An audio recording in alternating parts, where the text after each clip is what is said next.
Welcome to Nasdaq Trade Talks. I'm Jill Malandrino, Global Markets Reporter at Nasdaq. Joining me for this segment, we have Gideon Walter, Managing Director and Senior Partner at Boston Consulting Group, to discuss how companies can capitalize on a shifting economic environment to build resilience and create a competitive advantage. Gideon, it's great to have you with us. Welcome to Trade Talks.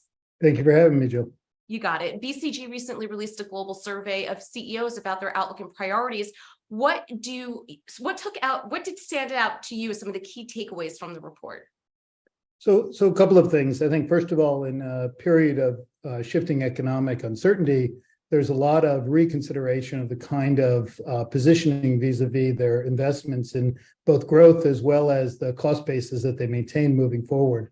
Many companies have built buffers over a period of time of great uncertainty, both in terms of labor force, in terms of the pandemic itself and the health effects of that, as well as just the constraints in supply chains.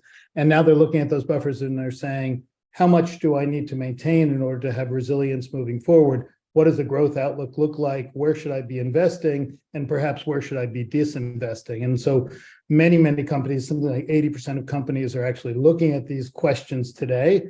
And many are taking pretty significant actions in order to address them. What specific cost actions are you seeing or anticipate seeing companies take amidst this shifting economic environment? So roughly 3/4 of companies we survey are either taking cost actions today or planning to take cost actions in the coming year. And many of these involve some of the classic moves that would be things like reorganization or new operating models.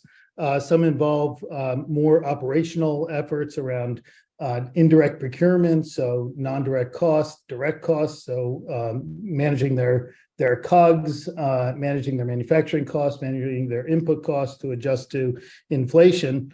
And then many are looking at what are their tech spend and how do they continue to invest to take advantage of opportunities like generative AI, but also rationalize some other parts of their cost base as they go. How can companies capitalize on this moment to build resilience and create competitive advantage?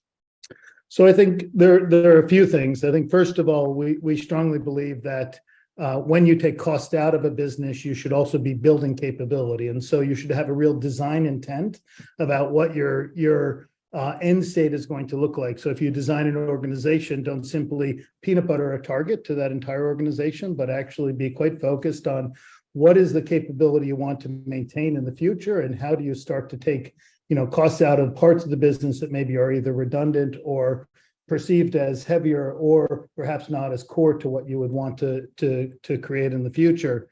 I think then you also need to be continuing to reinvest some of those dividends back into innovation. This can be innovation around growing your top line with new products. This could be innovation around digital investments. This could be innovation around reinvesting in your employee base to build skills for future success. You had mentioned generative AI. How can that be leveraged to future-proof a company and reduce long-term costs? So certainly the application of generative AI today is quite widespread. We see, 80 or not 85% of companies today taking, real look at generative AI, starting to use it in terms of how they start to evaluate repetitive processes, how they start to evaluate more transactional work, how they start to evaluate other kinds of capabilities that today are done, in a very focused way by many employees, and looking at those and saying, how do we start to either supplement the work that we have or replace the work with generative AI capabilities? All right, Gideon, we appreciate the insight. Thanks for joining us on Trade Talks. I'm Jill Malandrino, Global Markets Reporter at Nasdaq. Thank you.